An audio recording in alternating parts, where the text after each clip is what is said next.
American Comics. My Warhammer Simulator Chapter 141 to 150.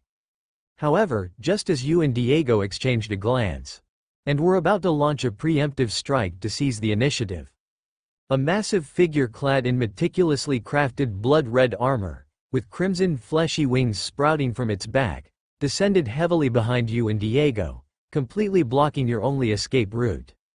Its enormous hand tightly gripped a Khorne great axe of terrifying size, while its other forearm was wrapped with silver chains, the hand at the end of which held a bone whip constantly burning with blood-colored flames. It was clearly an even more powerful bloodthirster, a champion forged in the endless battles of countless Khorne bloodthirsters. An adjutant of Khorne, one of the leaders of the blood legions of the Lord of Carnage, a blood devil whose mere size was enough to intimidate all demons. You swiftly adjusted the direction you were facing. You and Diego stood back to back. Do you know who I am? The newly appointed champion of Khorne. I am the Khorne General Kabanda. By the hatred of my master, you and I are brothers. The bloodthirster named Kabanda slightly tilted the demonic horns on either side of its head, speaking slowly. Its terrifying demonic voice, as deep as the abyss, was filled with endless rage and a clarity rarely seen among Khorne demons.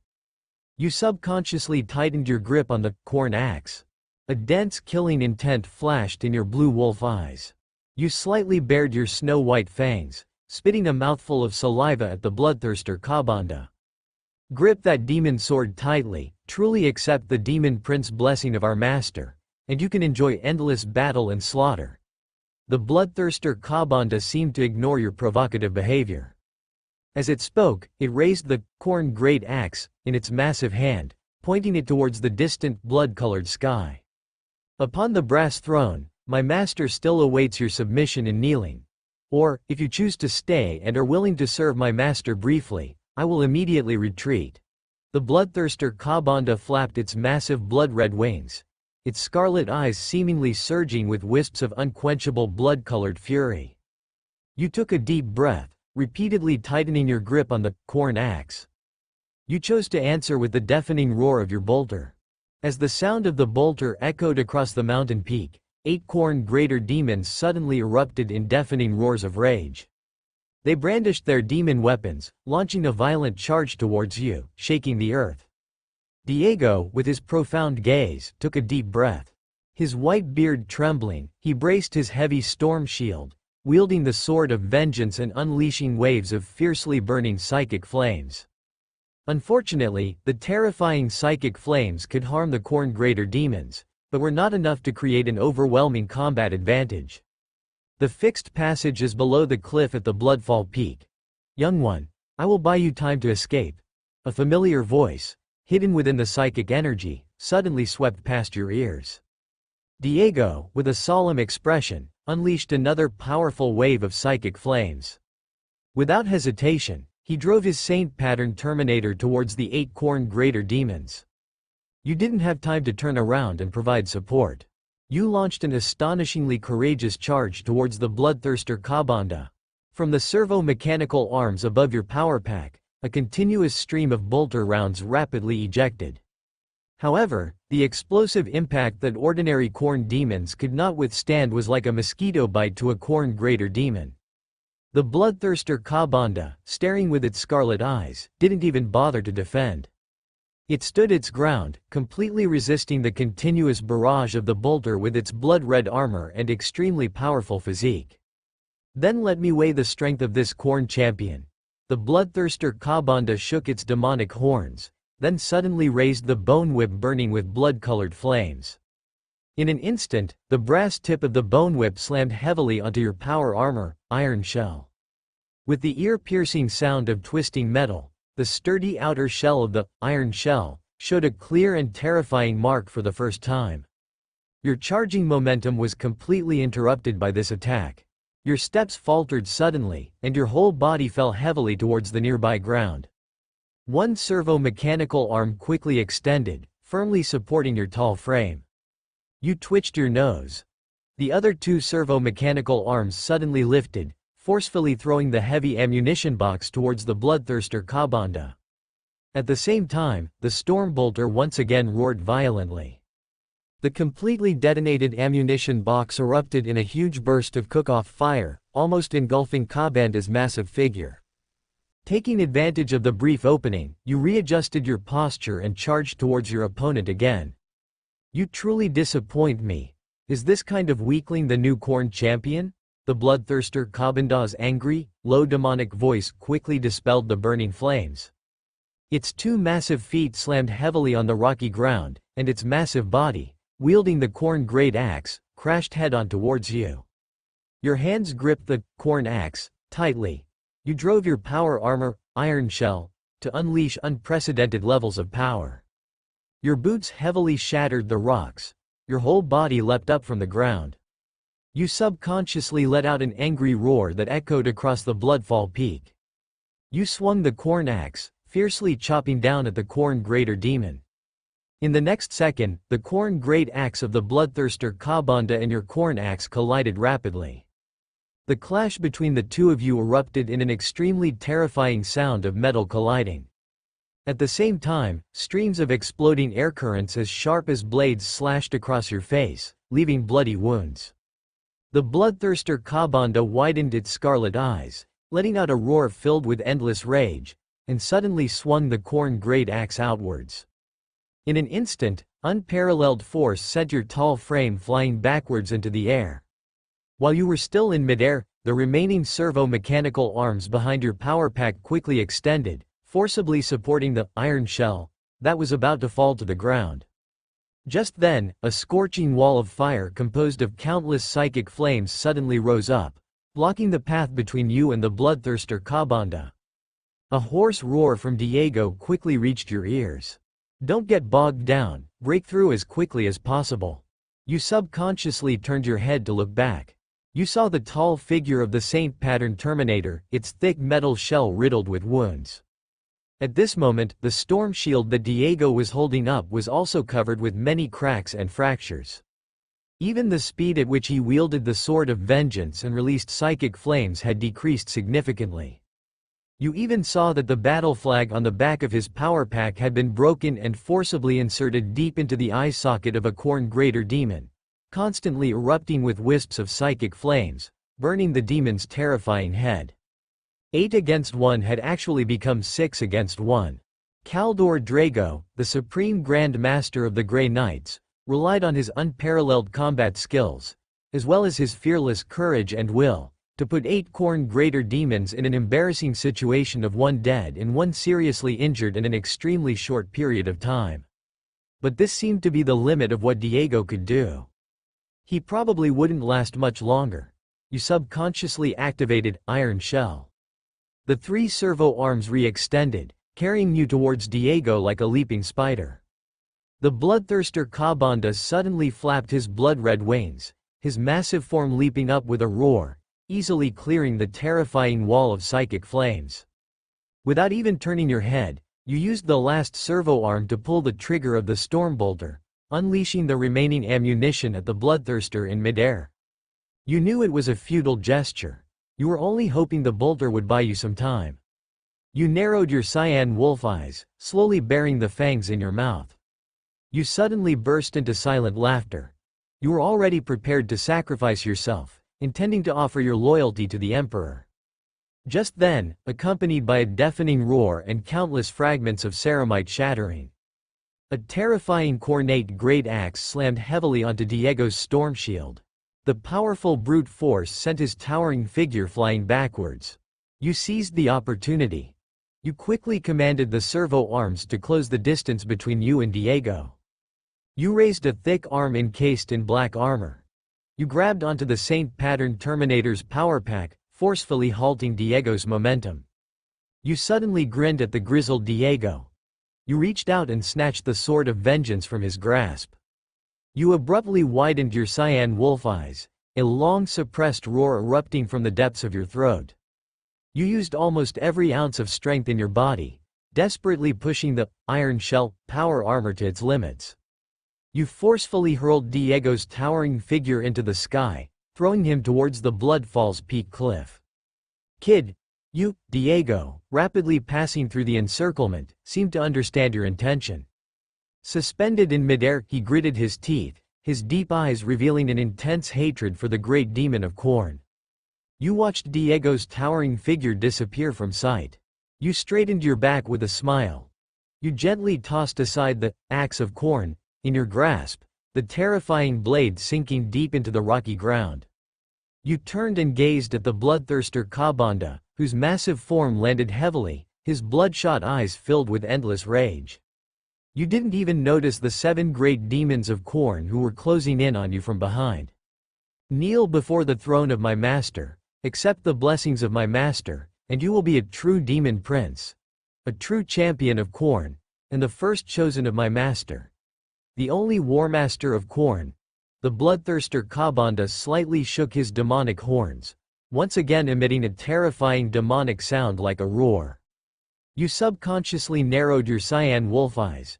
You took a deep breath and bared the fangs in your mouth. You didn't utter a single word to the Khornate demon. You tightly gripped the sword of vengeance with both metal hands covered in black armor. You suddenly knelt on one knee. The bloodthirster Kabanda stared with bloodshot eyes, a hideous smile seeming to spread across his terrifying face. "For the Emperor," you whispered your last words. You abruptly flipped the sword of vengeance, the sharp blade plunging deep into the rocky ground. In an instant, endless warp flames erupted violently from the sword of vengeance. The rapidly expanding warp flames instantly engulfed the 7 unsuspecting great demons of Khorne, easily annihilating their terrifying flesh. "Damn insect," the bloodthirster Kabanda, widening his bloodshot eyes, let out a terrifying roar filled with endless rage. His 2 blood-red wings flapped rapidly, his massive figure leaping into the air. His blood-red feet grazed the violently erupting warp flames around him, then swooped down towards you. Kneeling on one knee, you didn't have time to dodge. You could only forcefully pull out the sword of vengeance burning with warp flames, the tip raised. The next second, the terrifying blade of the Khornate great axe sliced into the thick and sturdy black chestplate of the iron shell, penetrating deep into your chest and internal organs, even shattering your spinal bones. At the same time, an unparalleled and terrifying force slammed you into the rocky ground, splashing countless gravel. The resulting massive shock even created terrifying cracks that continued to spread. The peak of Bloodfall's Peak began to shake violently, countless shattered rocks gradually collapsing and falling. A large amount of blood spurted from your mouth and nose. You suffered a fatal injury that even a Primarch could not withstand. You were cruelly impaled by the bloodthirster Kabanda with the Khornate great axe and brought before him. You subconsciously widened your cyan wolf eyes, staring at the terrifying face of the bloodthirster Kabanda so close. "Human. Greetings to you," you mumbled haltingly, your mouth full of blood. You used your last strength to plunge the sword of vengeance burning with warp flames deep into his chest. The bloodthirster Kabanda let out a miserable howl, the terrifying warp flames burning wildly within his body. He subconsciously swung the Khornate great axe, his massive figure enveloped in warp flames staggering backwards. Clutching your weapon, you were flung off the axe blade like a rag doll. Your broken body suddenly streaked through the air, falling towards the abyss below the collapsing Bloodfall's Peak. Enduring the continuous burning of the warp flames, the bloodthirster Kabanda wanted to stop you. But the violently erupting warp flames quickly burned away his terrifying body, leaving only an angry roar filled with intense unwillingness. Countless shattered rocks brushed past your side. You continued to fall towards the abyss below Bloodfall's Peak. You seemed to pass through an invisible membrane barrier. You came once again to the chaotic and bizarre warp. At the same time, countless formless warp entities drifted out, their ethereal tentacles and limbs wrapping around your body. The sword of vengeance held tightly in your palm once again erupted with endless warp flames, countless warp entities being completely annihilated and dissipated. At the same time, an incredibly powerful psychic force enveloped your broken body, repairing your fatal injuries and the iron shell. Your consciousness gradually blurred. You slowly closed your eyes. Your Sasan brain membrane once again played its role. You re-entered a state of suspended animation. Open black lens bracket. End of this simulation. Time spent infinity. Google search reading close black lens bracket. Open black lens bracket. This simulation has yielded retainable options. Close black lens bracket. Open black lens bracket 1. Axe of Corn. Chaos. Close black lens bracket. Choose with caution. Annotation. This is a powerful demon weapon forcibly imbued with countless blessings of corn. Originally just a finely crafted power axe, it seems to have undergone a terrifying transformation, and now possesses immense growth potential. Annotation. An unknown greater demon of corn is still coalescing within this demon weapon, but alas, only a phantom outline exists. Annotation. Hehehe, Corn's low laughter once again echoes in the brass throne, as if her interest in you has never waned, but has instead grown even stronger. Annotation. Karanok, the bloodthirster reborn in blood, has had his rage towards you rise to an unbearable extreme. Your next meeting with him will likely only be slaughter. Open black lens bracket 2. Iron Hand, Stormbolter, Master, close black lens bracket. Annotation. This is a master-crafted Stormbolter, forged with a base of corn metal, purified of chaos by the Emperor's fire, and crafted with the pinnacle of skill by a Primarch. Annotation. This seems to be a parting gift from an old friend. You were once as close as brothers. Annotation. Hiss hiss hiss, a headless phantom spreads his palms towards you, shaking them silently. Open black lens bracket 3. Emperor's Primordial Blood, close black lens bracket. Annotation. This is a vial of the Emperor's own primordial blood. Annotation. This seems to be the last thing the badly wounded Emperor ordered the Captain General of the Adeptus Custodes, Constantine Valder, to do before ascending the Golden Throne. Annotation. The weakened her seems to have seen some visions again through unparalleled psychic divination, things that rekindle her hope. Annotation. The Emperor's primordial blood will grant you an unprecedented special physique, which is an extreme resistance to chaos corruption. Although you have already proven your loyalty with your tenacious will, she seems to want to add another layer of insurance. As you grow, the covetous corruption from the 4 chaos gods will be far more intense than in the past. Annotation.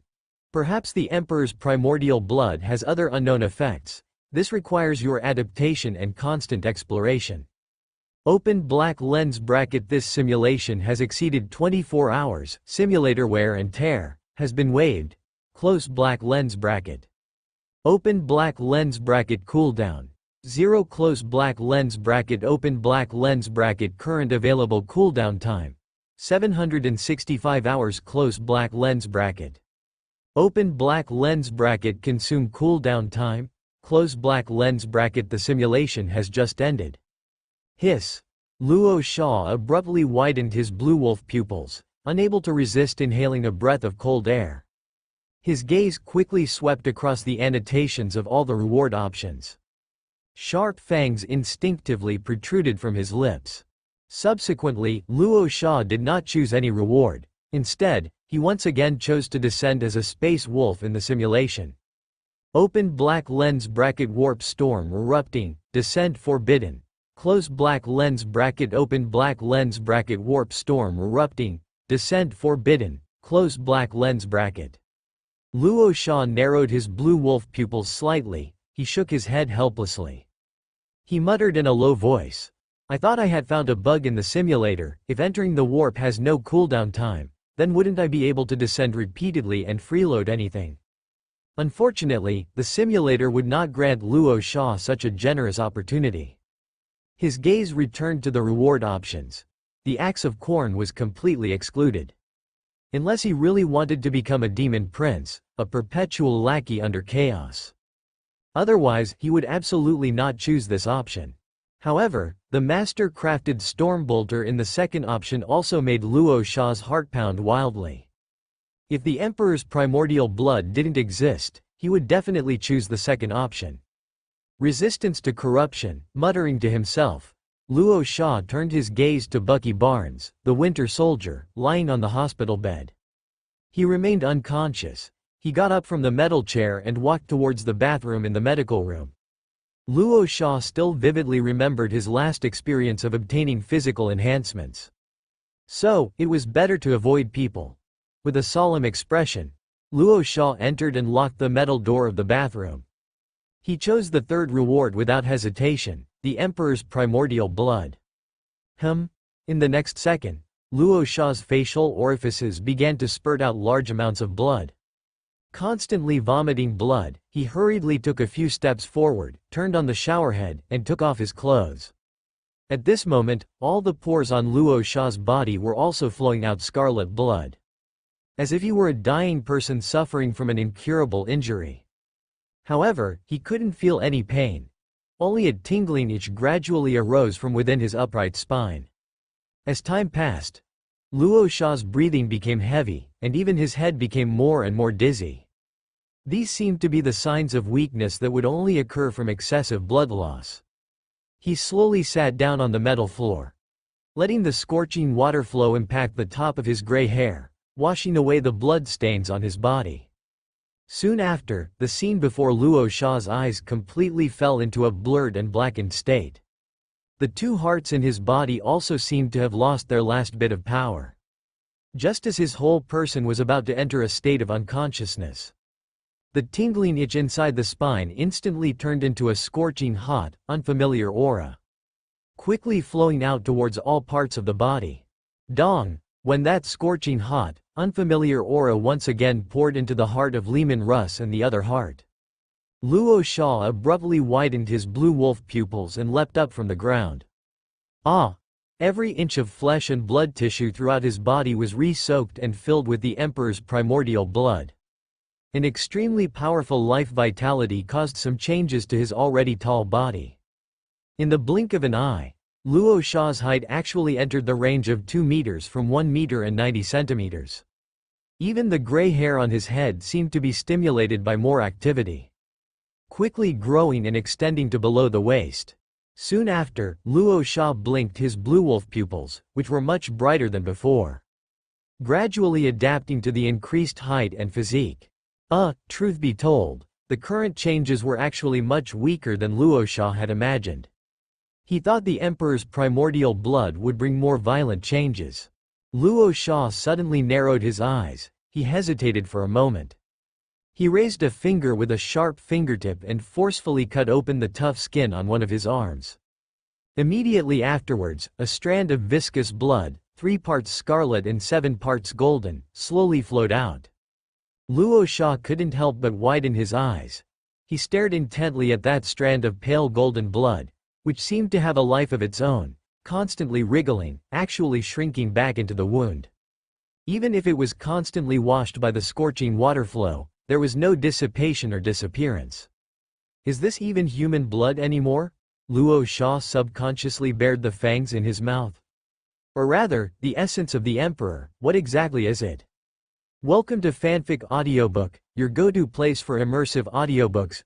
If you enjoy the content, don't forget to like the video and subscribe to our channel for more amazing stories. Name? I don't know. Age? I really don't know. Curled up on the multifunctional hospital bed, the Winter Soldier, Bucky, clutched his head in pain. His wide eyes seemed filled only with confusion and bewilderment. A few meters away, Loxia, with his gray hair freshly cut short, sat upright in a metal chair. He held a glass of chilled Tigris beast milk in his palm, taking occasional sips. His robust frame, towering at 2 meters tall, cast a large shadow under the bright lights. Buzz buzz buzz, accompanying the subtle hum of the anti-gravity engine. The servo skull, Reditus, hovered steadily behind Loxia. Red lights flickered in its eye sockets, and its mechanical pincers extended and retracted from time to time. It seemed to have many things it wanted to say freely. But it didn't dare interrupt its boss's questioning. Your full name is James Buchanan Barnes, commonly known as Bucky Barnes. You were a combat veteran during World War II, and also a anti-*** fighter resisting. You were captured by the evil organization Hydra in an accident during an operation, and subjected to human experimentation and mental brainwashing. Loxia, expressionless, blinked his cyan wolf eyes. He told the Winter Soldier about his past experiences in a simple and clear manner.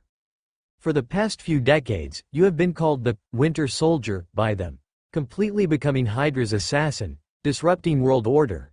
You have killed many innocent people in the past, old people, children, men, women. Stop talking. Bucky, curled up on the hospital bed like a quail, suddenly raised his lowered head. He widened his blood-red eyes and suddenly let out an angry roar. However, the expressionless Loxia showed no alarm. He merely picked up the beast milk in his palm and took a sip, seeming not to care about everything in front of him. How dare you disrespect the Primarch, you damned heretic! The servo-skull Reditus, hovering behind him, quickly rushed forward. Two mechanical pincers quickly retracted into the skull.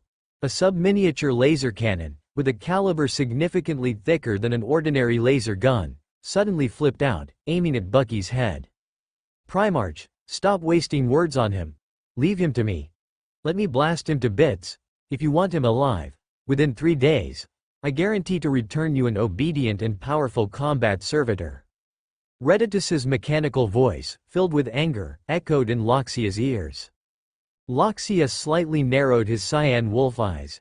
He slowly said to the servo-skull Reditus, "If I only needed a thug, I would have let you turn some damned human criminals into combat servitors long ago. Step back, Reditus. Considering your loyalty, I'll overlook your unauthorized theft of Jessica's laser pistol. Remember to give the laser weapon production blueprints to David later." Understood, esteemed Primarch. The servo-skull Reditus slowly floated to the side. It carefully retracted the sub-miniature laser cannon, which was modified from several laser pistols.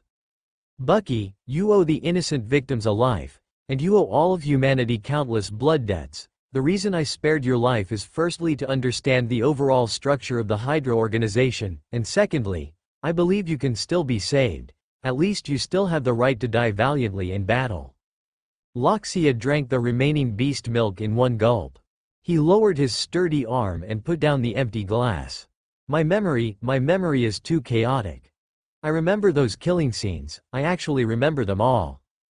Bucky, who had fallen into silence, suddenly raised his chin. He stared at Loxia with his blood-red eyes, and said almost in a murmur, "I need a lot of time to sort out my memories and get rid of mental control. If I lose control, I hope you can kill me. I don't want to become an assassin puppet who only knows how to kill again. I can promise you that those Hydra will not be able to escape the Earth's range either, but don't make me wait too long." Loxia, expressionless, slowly stood up. He walked towards the outside of the medical room, saying without turning his head, "Welcome back to the real world, Bucky Barnes."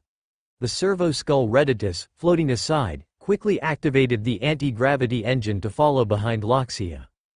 However, before leaving, it still extended a mechanical pincer and gave Bucky, who was immersed in painful memories, a gesture of friendship.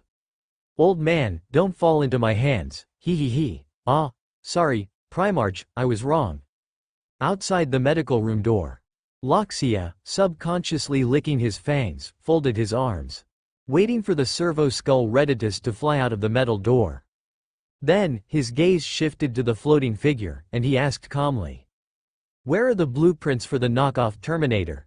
The one-day task was forcibly dragged out by you for 3 days, just right. I recently obtained a Necron phase blade, which is very handy for slicing and dicing.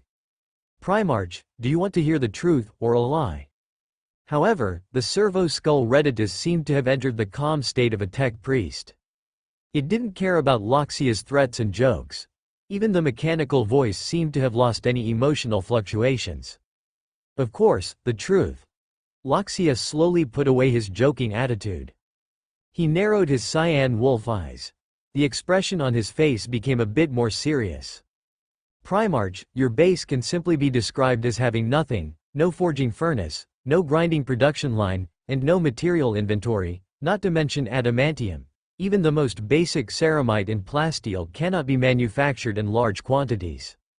I, Reditus, am not one of those old-fashioned factions who know nothing without the guidance of prayer scriptures, but the conditions here are too harsh, aren't they? If I had everything, would I still need your help as a tech priest?"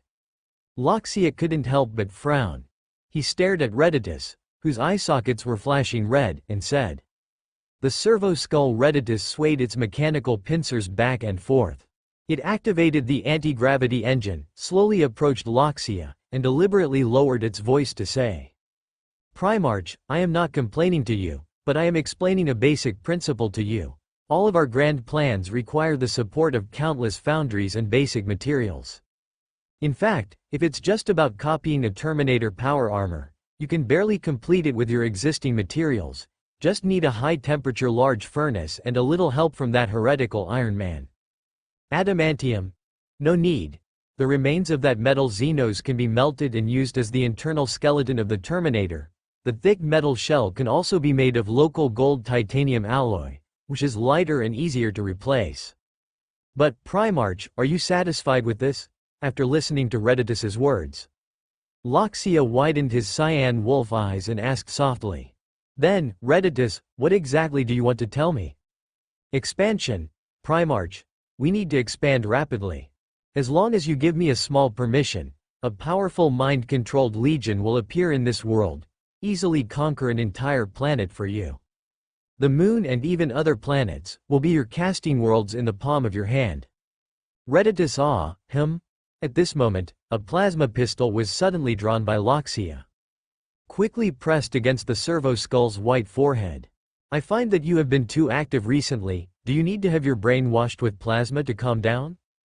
"Primarch, sir, can't I occasionally fantasize about it?" The words of tech priest Reditus were not entirely without reason. Therefore, after Rorschach intimidated him a bit, he immediately notified Iron Man David. The three of them planned to meet and hold a brief impromptu roundtable meeting. Rorschach had his own considerations regarding combat matters. However, things like base and equipment logistics still required Iron Man David to offer ideas. The nth roundtable meeting was successfully convened again. Rorschach remained silent throughout. He just kept eating the various foods placed in front of him. Reditus and Iron Man David engaged in a war of words. It almost escalated to the point of physical fighting. Finally, when the exasperated Reditus pulled out a micro-laser cannon, and the sneering Iron Man David pinched the servo skull's bony chin, Rorschach personally intervened and ended the dispute between the two. Iron Man David would use the law firm to acquire some local material manufacturers that were about to go bankrupt. Reditus was responsible for providing the basic formulas for plastic steel and ceramic steel. Some simple steps could be reasonably outsourced to others using financial resources. Complex and confidential parts needed to be transported to the base to be completed. Iron Man David would also restart the construction plan, helping Reditus build a foundry from underground. At least it would be more convenient to build knockoff Terminators or repair large vehicles. Iron Man David and Reditus both agreed that it was reasonable. The war between the two temporarily came to an end. Thus, the entire base gradually became lively. Except for Connors, who was wholeheartedly devoted to researching Compound 5 in the laboratory. Even Rorschach and Jessica had to transform into construction foremen. They began to help Iron Man David move the ordered building materials. During this period, Iron Man, who was constantly monitoring external movements, reported some situations to Rorschach. Perhaps it was because Rorschach had stirred up trouble last time. Both S.H.I.E.L.D. and Hydra had launched retaliatory actions against each other. The two sides had started a city war in the name of international mercenaries fighting for benefit. Among them, the situation in South America and Europe seemed to be the most tragic. Especially in some Eastern European countries, Hydra, disguised as mercenaries, and S.H.I.E.L.D. agents, also disguised as mercenaries, completely disregarded the lives of civilians. They would even engage in fierce gun battles in the streets, causing a large number of civilian casualties. Iron Man Tony Stark did participate in several battles. But he only managed to save some civilians and could not stop the development of any situation. Moreover, he also faced difficulties from official forces. The counselors controlled by Hydra and the counselors behind S.H.I.E.L.D. actually united. They jointly launched an investigation against Iron Man from an official level, accusing the superhero of interfering in other countries' internal affairs without authorization. After listening to Iron Man David's brief report, Rorschach slightly narrowed his cyan wolf eyes. He pondered for a moment and told Iron Man David with a sneer, After investigating and clarifying the information of some of Hydra's secret bases and personnel, immediately send it to S.H.I.E.L.D. and treat S.H.I.E.L.D. the same way. Unless Iron Man David accidentally found the leader of Hydra or an extremely important main base. Otherwise, Rorschach wouldn't bother to take action. Iron Man David quite agreed with this. It turned around and continued to add fuel to the fire for both sides through online channels. Not long after, Rorschach, who was still busy, was stopped by the servo skull Redditus again.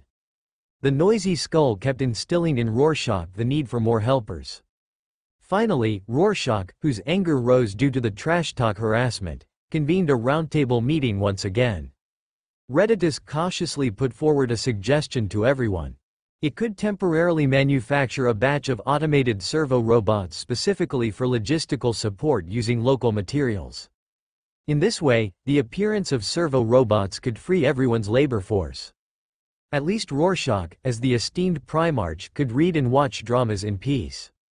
Waiting for the situation outside to ferment, Jessica wouldn't have to interrupt her training. Living the life of a construction foreman with a dirty face every day. For a moment, the entire metal roundtable seemed to fall into an eerie silence. Immediately afterward, Jessica cautiously raised her palm. She first agreed with Redditus's plan. Iron Man David, with blue light flashing in its eye sockets, also shook its metal head and told Rorschach its thoughts. As the team's plans gradually increased, they did need more manpower to execute and assist. Humans who had not been tested could not enter the base. But mechanical creations from the Adeptus Mechanicus could be completely trusted.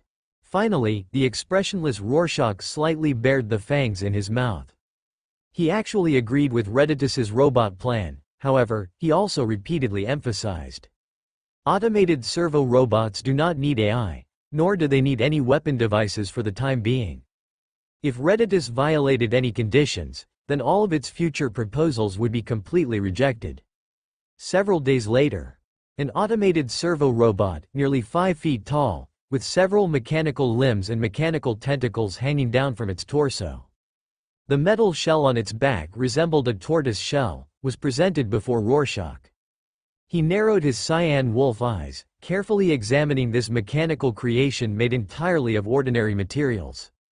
Rorschach, grinning, turned his head to Redditus, who was floating beside him, and slowly asked, "Redditus, why do I feel like some parts of this thing resemble the scarabs of the Necrons?" "Oh, as expected of the esteemed Primarch. You actually saw through my design ideas at a glance. Praise be to the Omnissiah. Do you have any thoughts on learning the knowledge of the Adeptus Mechanicus? Believe me, Primarch, similar tutorials are not difficult at all." The red light in the servo skull Redditus's eye sockets flickered. It jumped and skipped as it tried to persuade Rorschach. "Although I died at the hands of the Necrons back then, I have to admit that the technological level of those skeleton frames can be called a miracle of the Omnissiah." Redditus cautiously sized up Rorschach's expression. After discovering that the other party did not show any displeasure, it continued to say, "I only imitated some of the external shapes using ordinary materials. The internal structure and ideas are still ancient techniques of the Adeptus Mechanicus. However, in addition to repairing and transporting goods, it also has an additional function. As long as it has metal materials, it can quickly replicate its own structure and build another automated servo robot. Of course, in order to prevent these things from accidentally getting out of control one day. Even if they have endless materials, their number will only be limited to 13. Primarch, I am completely loyal to the Emperor, to you." At this moment, Rorschach, blinking his cyan wolf eyes, smiled slightly. He slowly retracted the plasma pistol in his palm. "Just kidding. Redditus, I allow you to replicate no more than 50 automated servo robots to speed up the design and construction of the ultra-high-temperature large furnace. I am already impatiently waiting for the knockoff Terminator power armor." Deepest part of the underground base, a pitch-black cave, far wider than the base's main hall, was rapidly excavated by Iron Man David. Silent and taciturn automatic servo robots carried fragments of earth and rock far exceeding their own weight. They steadily and firmly transported them outwards. "This is much more convenient than before. Iron Man David, slightly hunching his metallic spine, shook his metallic head. He constantly directed the obedient automatic servo robots to speed up the sorting process. Just then, the blue light in Iron Man David's eye sockets flickered. "You damned Xenos, come lend a hand." A communication from Servo Skull Redditus reached Iron Man David's super processor. However, Iron Man David, with his hands behind his back, stood still. He leisurely watched the automatic servo robots moving like ants. The slightly opening and closing mouth even hummed passages of classical music.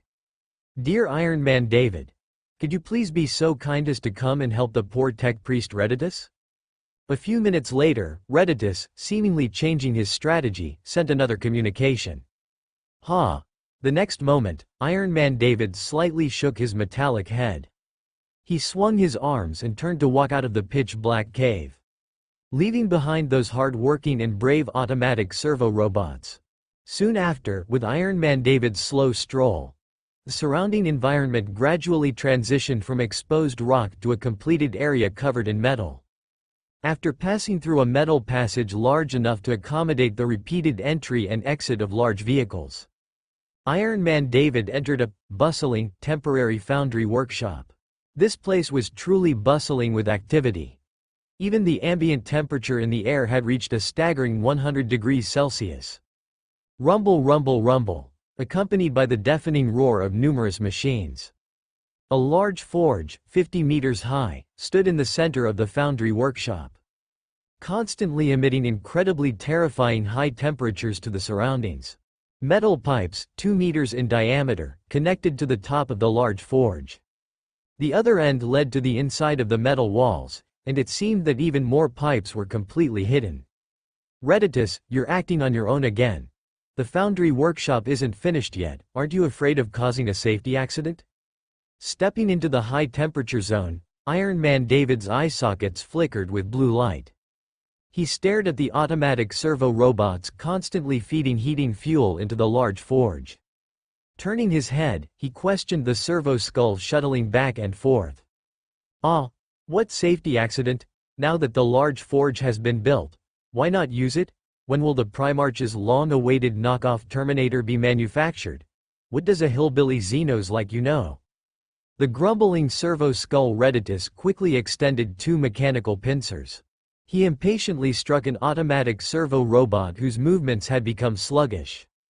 However, faced with such crude repair work, this automatic servo robot actually returned to normal. Iron Man David, gazing at the metaphysical repair method that far exceeded his logical comprehension, couldn't help but shake his metallic head. "I'm too lazy to argue with you. Redditus, what did you call me here for? It can't just be to quarrel with me, right?" "Aha! You guessed wrong about that."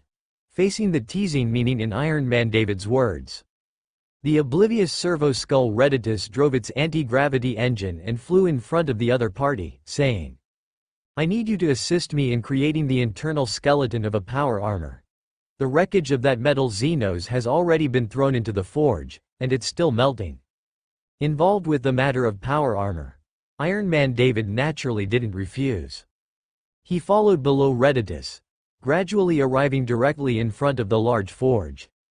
At this time, terrifying heat waves, sufficient to melt the vast majority of metals, constantly flowed out from the open furnace door. Although I no longer have any senses, I seem to still feel that nostalgic warmth. The garrulous Redditus floated up and down in midair. 2 mechanical pincers repeatedly stretched and retracted, constantly shaking. He seemed to have returned to the forging world of the Adeptus Mechanicus. The silent Iron Man David shook his metallic head. His blue light flickering gaze stared at the destroyer gradually melting in the furnace, and suddenly said, "According to the information known by our Lord, this unknown metal comes from another alien civilization that mixes technology and magic. Redditus, have you figured out the mysteries and structure of it?" "Alas, David, this is very difficult, unless I can truly come into contact with the systematic knowledge of that alien civilization, from low level to high level. Otherwise I can only modify it according to the way I understand it. Moreover, the basic knowledge on Terra, although it fills a small gap in my knowledge domain, is also a piece of the puzzle that those old fogies of the Adeptus Mechanicus dream of. But it's not enough. Far from enough for the golden age of humanity. The humans here haven't even broken out of Earth. It's simply an unspeakable shame, and a great disrespect to the Omnissiah. They are too weak, therefore, they need the guidance of the Primarch. They need the glory from the Imperium of Man to shine. The servo-skull Reditus, his eye sockets flickering with red light, rarely became serious. He seemed to have entered the true state of a tech priest. Come on, David. Let us preemptively offer a great gift to the Primarch. Reditus quickly waved his mechanical pincers. The mechanical sound, filled with soaring emotions, constantly echoed throughout the entire foundry workshop. For a time, it seemed that even the roar of the large forge was covered up. Ring the great bell once, push the lever, start the pistons and pumps. Countless automatic servo robots, obeying the instructions, accelerated the process of feeding fuel. More unknown machines, temporarily pieced together by Reditus using readily available products, began to play a role. Ring the great bell twice. Press the button, ignite the engine, light the turbine, inject life. Servo-skull Reditus flew back and forth around Iron Man David. As time passed, the terrifying high temperature had melted the destroyer's wreckage. Countless metallic juices, containing magnificent colors, appeared in front of the two. Iron Man David, following Reditus's prompts, stepped forward. He didn't care at all about the terrifying high temperature that almost reached the surface temperature of the sun. Two metal palms actually suddenly passed through the open furnace door and plunged into the depths of the churning, scalding hot liquid. Ring the great bell 3 times. Sing in unison. Praise the machine god. The base hall was brightly lit. Sitting beside the metal round table, Rorschach subconsciously narrowed his cyan wolf eyes.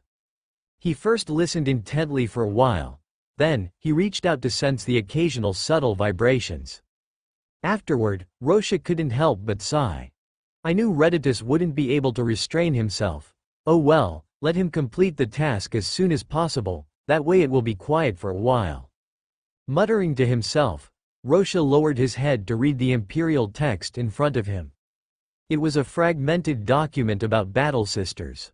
The content recorded inside was not much. It only contained a brief introduction to the ranks and types of some Battle Sisters. Rorschach blinked constantly. Turning his thoughts, he struggled to understand the text. Jessica, you've been pacing back and forth within my sight for an hour now. Are you planning to keep waiting if I don't call you over? Just then, Rorschach, with a slight frown, suddenly raised his head. He waved his hand at Jessica, who was not far away, and said helplessly, boss, I was just afraid of interrupting your studies. Jessica, forcing a smile on her face, hurriedly jogged a few steps. Her lithe body, with clearly defined muscle contours, quickly sat down opposite the metal round table.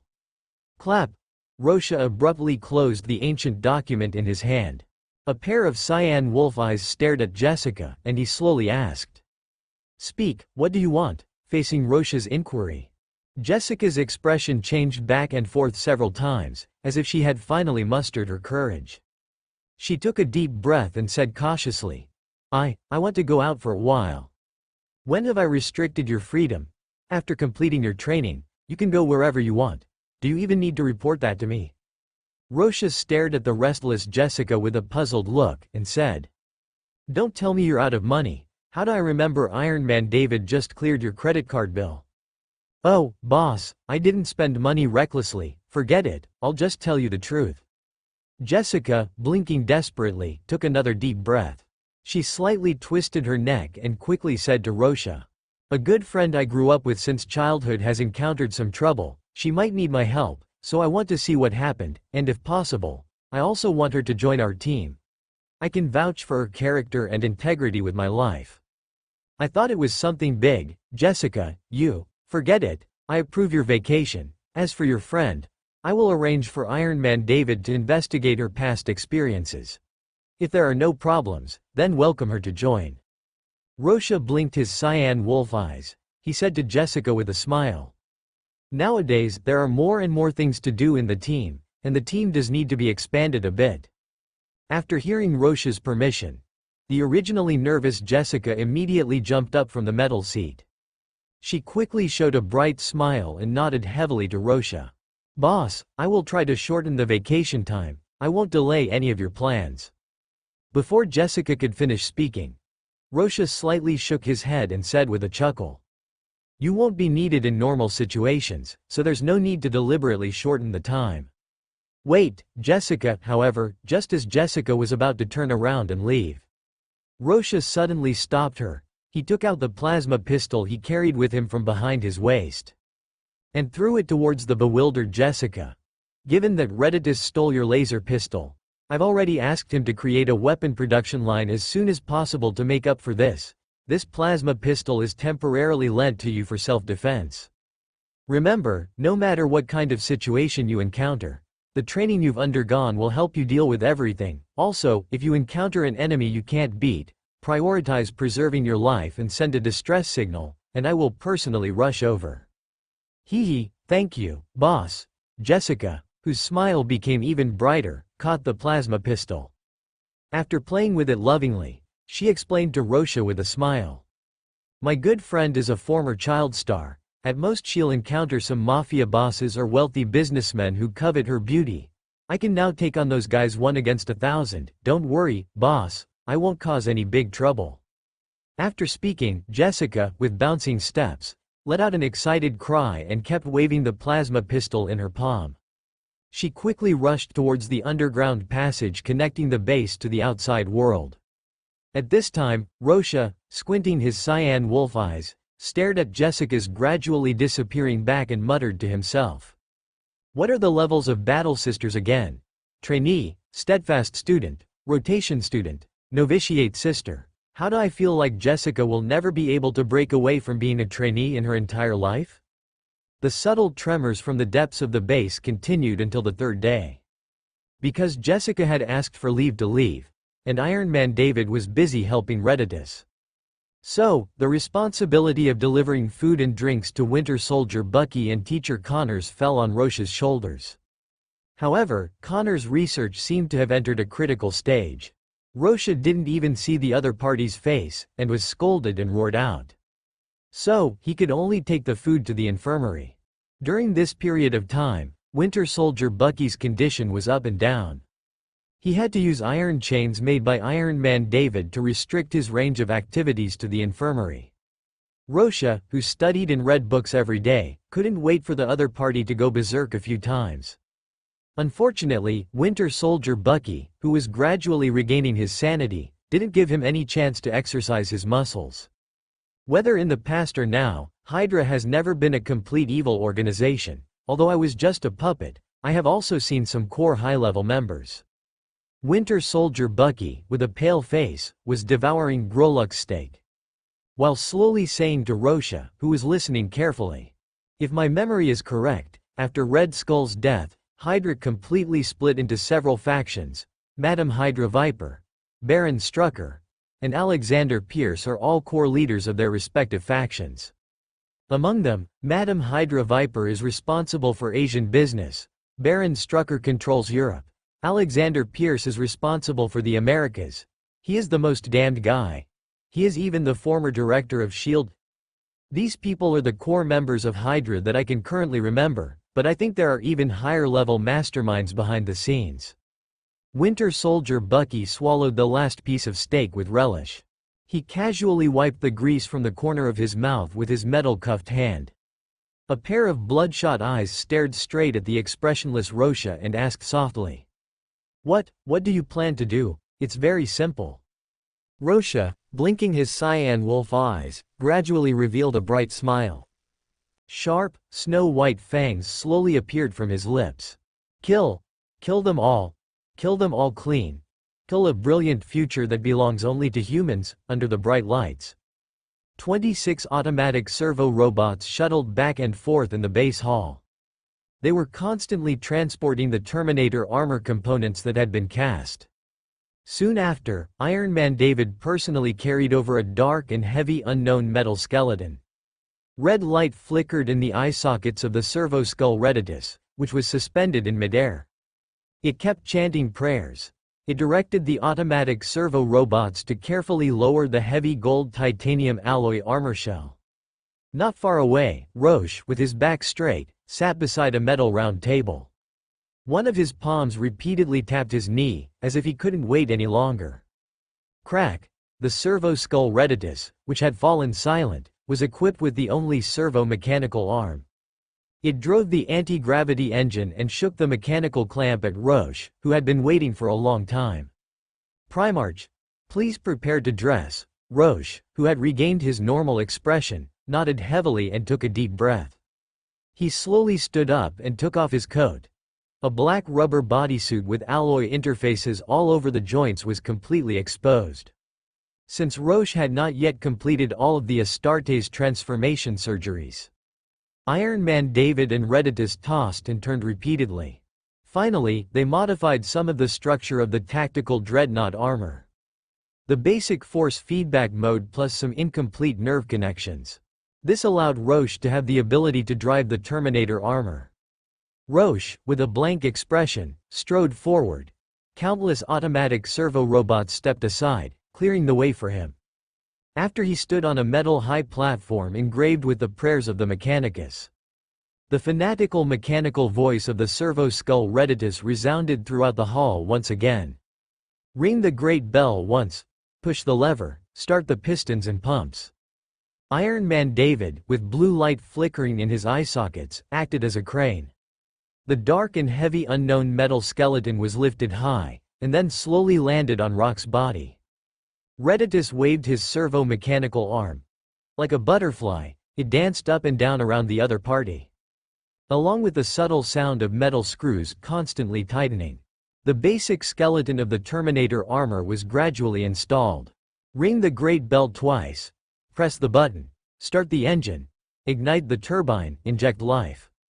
The prayers of the servo skull Reditus continued incessantly.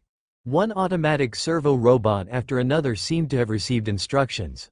One original electronic muscle bundle after another, along with servo devices, was handed to Reditus below. They surrounded Rorschach, who had a blank expression. Their hunched metal bodies seemed to be praying and kneeling. Reditus once again manipulated the servo-mechanical arm to begin installation. One electronic muscle bundle after another was completely embedded inside the dark skeleton. The subtle sound of the servo device constantly ringing seemed to represent the machine spirit's great joy. Ring the great bell 3 times, sing in unison, praise the Omnissiah. Reditus, with red light flickering in his eye sockets, shook the servo-mechanical arm. He quickly took over the many detection instruments handed over by Iron Man David. Biological scanner, motion tracker, and danger detector, etc. It skillfully installed the necessary internal devices for the Terminator armor. We sing in unison to praise the Omnissiah. Therefore, our path is unstoppable. Along with the uninterrupted prayers of Reditus, the automatic servo robots surrounding Rorschach once again lifted up one heavy armor shell after another. While waving their mechanical tentacles, they emitted rhythmic clicking sounds from inside their tortoise shell-shaped metal bodies. Subsequently, these heavy armor shells, which only had the color of metal, quickly covered Rock's body. May the machine god's pure logic bless you. Therefore, our path is unstoppable. As many shell components were put in place and the most important power backpack was successfully connected, Rorschach seemed to feel the revival of a powerful force again. He subconsciously drove the thick arm covered with a metal shell. The 5 fingers moved one by one, and there was no sense of astringent at all. Praise and glorify our great Omnissiah. Therefore, our path is unstoppable. The servo skull Reditus flew back and forth around Rorschach. Cans of sacred oil, lubricant, were constantly smeared into the inside of the Terminator armor and the heavy shell.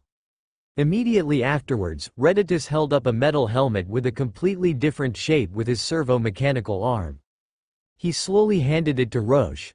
Rorschach blinked his cyan wolf eyes. He stared at the rhombus-shaped front face of the metal helmet and the tactical goggles engraved with complex patterns, and a look of excitement gradually appeared on his face. Primarch, Tech Priest Reditus offers you the first gift. Please name this Terminator armor. Red light flickered in the eye sockets of the servo skull Reditus. Even the mechanical voice seemed to be full of excitement. Roche, with his fangs bared, smiled slightly. He said without hesitation.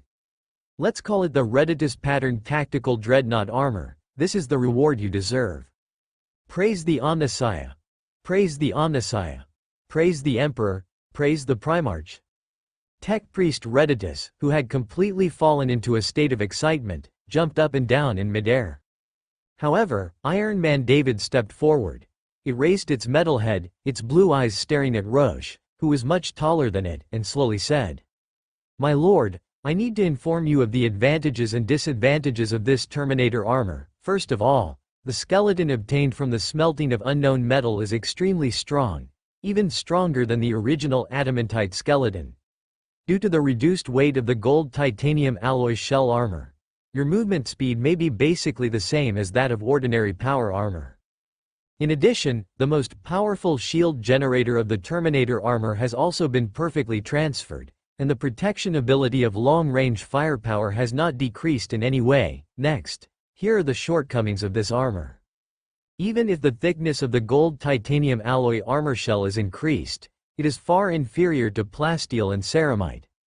The close combat defense ability is weakened by 1/3, but many sets of spare armor shells have been cast, and you can replace them at any time.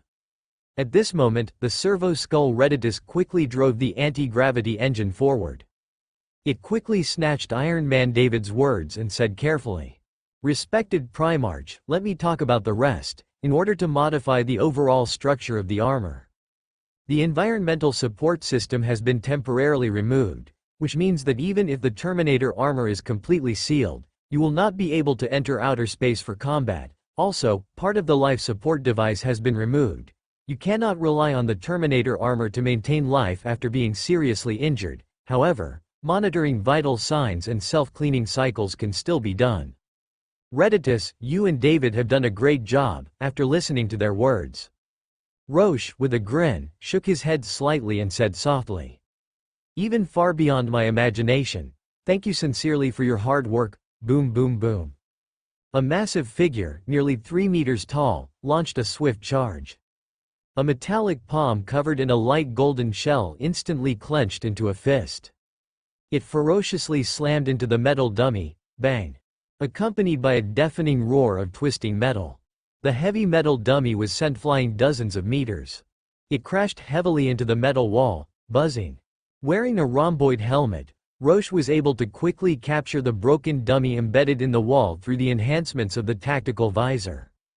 Subsequently, a series of complex data swept across his vision. Roche slowly shook his massive metallic palm, raised his hand, and took off the rhomboid helmet. Boom boom boom. Satisfied, Roche activated the Terminator armor. He strode towards Iron Man David, who was standing beside the training ground. He casually took the glass of ice water that David handed him and blinked as he asked, "David, how is the information Bucky provided progressing?" "My lord, it seems our new recruit wasn't lying. We've already grasped some of the basic information about Hydra's core personnel." Iron Man David shook his metallic head. His eye sockets projected a series of images as he slowly said, "However, Alexander Pierce, the one you most want to target, is now in a high position, and the locations he frequents are complex places like the United Nations headquarters. Unless you are prepared to confront official forces, I wouldn't recommend launching a decapitation strike against him." Roche blinked his cyan wolf eyes. He cautiously took a sip of ice water and continued to ask, "David, what's your suggestion? He's not the only target. I just picked the closest one." "I understand. The situation in Europe is quite chaotic. The battle between S.H.I.E.L.D. and Hydra is intensifying. I believe Director Nick Fury of S.H.I.E.L.D. has learned about the important information you leaked to him. Because 2/3 of the personnel sent to the battlefield recently are Hydra agents hidden within S.H.I.E.L.D. In other words, the European battlefield is now a brutal struggle between different factions of Hydra." Iron Man David quickly retracted the various projections. His mechanical voice seemed to be filled with pleasure. "Unfortunately, I have been unable to capture SHIELD's true communication lines. I suspect they have mastered several extraterrestrial technologies far beyond those of Earth. Therefore, after comprehensively analyzing the current situation, the Americas and Europe are not suitable for launching any operations. My suggestion is that you need to take a long trip. Madam Hydra, entrenched in Asia, might be a very suitable target. She has not intervened in the war between the two sides. If the timing is right, a swift decapitation and annihilation operation can easily take her down. Of course, this is just my humble suggestion. The specific target selection still requires your decision. Iron Man David respectfully said to Roche, after listening to Iron Man David's words. Roche, narrowing his cyan wolf eyes, lowered his head and pondered for a moment. He took a deep breath and said without hesitation, "Then choose Madam Hydra. I want to see how Hydra will grow back a head that I personally chopped off." "As you command, my lord." Iron Man David bowed slightly. The blue light in his eye sockets flickered. Roche, his brow slightly furrowed, activated the Terminator armor, which had been repainted black. He quickly walked towards the medical room, after he gently pushed open the metal door. Bucky, freed from his chains, was tidying up his appearance in the bathroom. His originally greasy, shoulder-length hair had been completely cut into a crew cut. Perhaps it was the change in hairstyle, or perhaps it was a change in mindset. The gloomy aura that originally surrounded Bucky had gradually become much more capable. He kept blinking, staring at the reflection in the mirror. A hint of shock at the sight of the Terminator armor flashed from the depths of his eyes. Roche, standing in place, narrowed his cyan wolf eyes slightly. He asked Bucky, "David told me you want to apply to join this operation?" Bucky quickly finished tidying up his short, choppy hair. He turned to face Roche, slightly raising his chin. "When it comes to hatred and origins, it's clear that I, this old immortal, am more eager than you." Before he finished speaking, Roche, wearing the Terminator armor, grinned. He slowly bared the fangs in his mouth. "Bucky, are you sure you can handle the combat? You're a member of the team now, and I won't allow my teammates to go into any battle unprepared, especially when they're stepping back onto the battlefield." Upon hearing Rock's question, Bucky, expressionless, raised his mechanical arm, which had been re-engineered by Redditus. On the cold, gleaming metal surface, a skull symbol surrounded by gears was firmly engraved on the side of his shoulder. "Your tech priest said I was suitable to become an Alpha Legionnaire. Although I don't know what that means, as long as you guys kill Hydra, I'm willing to give you my life. Hydra needs to pay in blood." Rock's expression gradually became serious as he slowly nodded. He gazed at Bucky and said softly, "Perhaps in the future, you'll think my methods are a bit harsh, but the intention is for the future of humanity. You'll eventually understand the weight of that belief. It doesn't matter. If one day I betray you, just turn me into a combat servitor," as the tech priest said. Bucky blinked and took a deep breath. He made a solemn promise to Roche. Roche immediately grinned. He raised a huge palm and beckoned Bucky. "Come with me, friend, you need new equipment." Inside the brightly lit armory, Roche, driving the Terminator armor, handed Bucky the cleaned carapace armor and refraction field. With the protection of this carapace armor and refraction field, you don't have to fear enemy bullets at all. Afterward, Roche reached out and picked up the chainsword. He hesitated for a moment but still handed it to Bucky. "This chainsword is too small and delicate for me, but it's just right for you. Be careful, your mechanical arm can't withstand the cutting of the monomolecular blade either." Bucky blinked and carefully took the chainsword. Whir. The buzzing mechanical arm gently swung it a few times.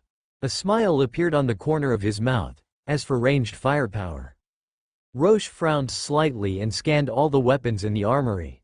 He had no choice but to spread his huge metallic palms towards Bucky, whose eyes were filled with anticipation.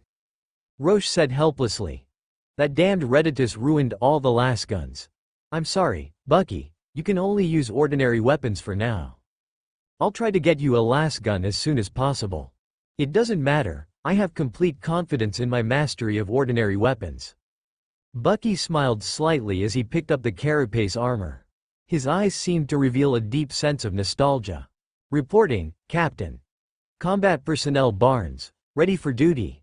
In the underground passage leading to the Valkyrie launch platform, Rokas, wearing a rhombus-shaped helmet, marches forward, driving a Terminator armor with a black shell. A large hand wrapped in sturdy metal holds a box of heavy bolters. A master-crafted bolter gun is firmly hung on the power armor's waist. Swaying slightly with his steps, in Rokas's other palm, he tightly grips the hilt of the phase sword. The enormous blade, swirling with terrifying green light, is carried above the shoulder armor. 13 purity seals, handwritten by him, hang from the edge of the heavy shoulder armor, swaying in the wind. Buzz buzz buzz. Just then, accompanied by the faint sound of an anti-gravity engine. A servo skull, its trajectory as chaotic as a fly, rushes over swiftly. Reditus, with red light flickering inside its eye sockets, shakes its two short mechanical pincers. It constantly circles around Rokas, asking cautiously, "Respected Primarch, where are you going? Could you bring along this timid and humble tech priest?" For a moment, the silent Rokas is too lazy to bother with the servo skull. But after walking several hundred meters continuously, the other party still shows no sign of leaving, just before Reditus initiates another annoying stream of chatter. Rokas's voice, through the barrier of the rhombus helmet, is transmitted clearly.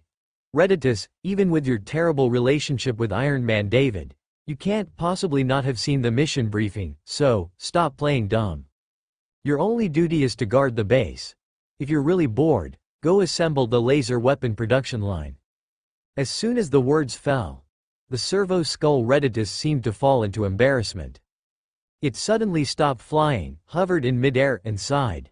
"Primarch, I just want to go and see if there's any technological knowledge of the damned heretics that I don't know about. Besides, why can that damned abominable AI serve you anytime, anywhere? David needs to operate the Valkyrie transport. If you go too, what about our base? Are we going to let those automated servo robots guard the house? Reditus, next time, when I learn the piloting skills, I will definitely take you on the next mission."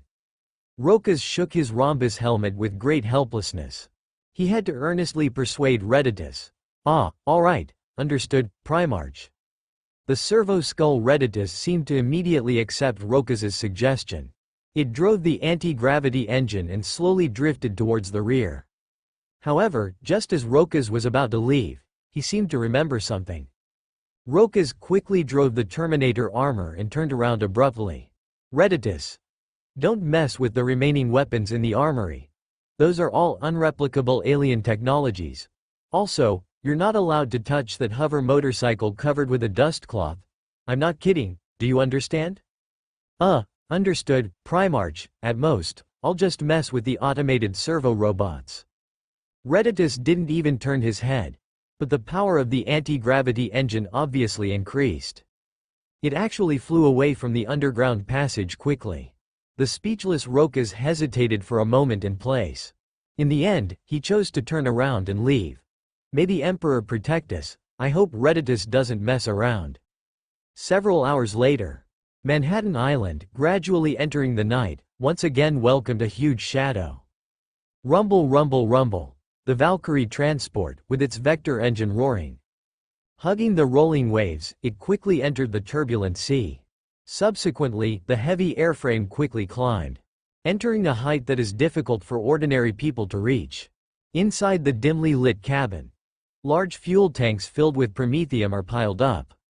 Bucky, wearing camouflage carapace armor and carrying an energy battery backpack on his back, is constantly familiarizing himself with the structure and properties of the Hellgun. A number of brand new assault rifles and a box of magazines filled with bullets were also placed at his feet. 5 fragmentation grenades and 2 Dawn of War flashbangs were hung on the waist of the carapace armor, swaying slightly with the vibration of the cabin. Not long ago, Rokas temporarily gave Jessica's weapons to Bucky for use. But he still ordered Mrs. Gao to send a batch of ordinary firearms. Just in time for Rokas to replenish the cooling time, regaining 2,000 hours of resources. At this time, Rokas glanced at Bucky through the visor of the rhombus helmet.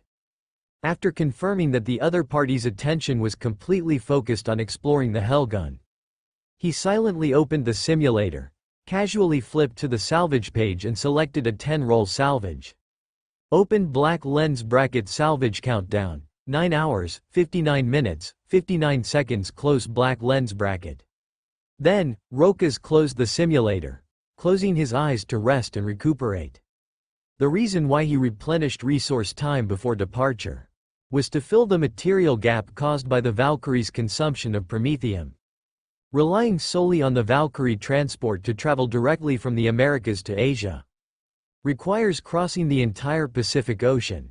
During this period, the Valkyrie, with a single voyage of 2,000 kilometers, must temporarily dock between the desolate islands in the deep ocean, re-injecting fuel 5 times to barely complete the entire journey. This also made Rokas think about replacing the Valkyrie transport. There are quite a few ways. For example, it can be obtained through repeated simulation by the simulator. Or let the tech priest Redditus work harder. My lord, Mr. Bucky, we have entered cruising altitude and are heading to Dongyin in Asia. The next moment, the mechanical voice from Iron Man David interrupted Rokas's divergent thoughts. He immediately raised his hand and gestured to Bucky. The solemn-faced Bucky was slightly stunned, immediately understanding. Bucky quickly put on the metal helmet of the carapace armor and entered the communication channel.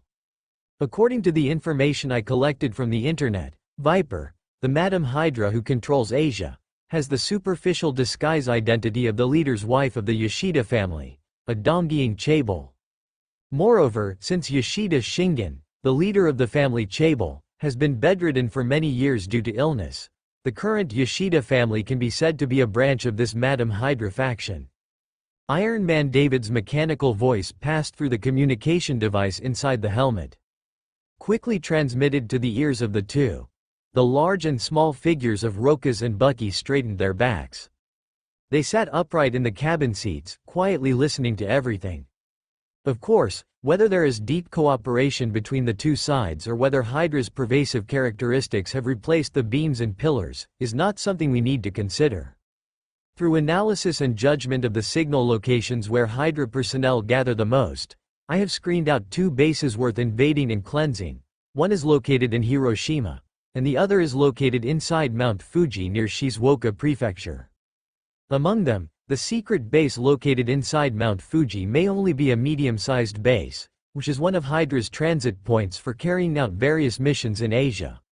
Only the large base located in Hiroshima is an important location that integrates the Yoshida family's years of operation and the most powerful Hydra guards. After introducing the basic situation, Iron Man David's words came to an abrupt end.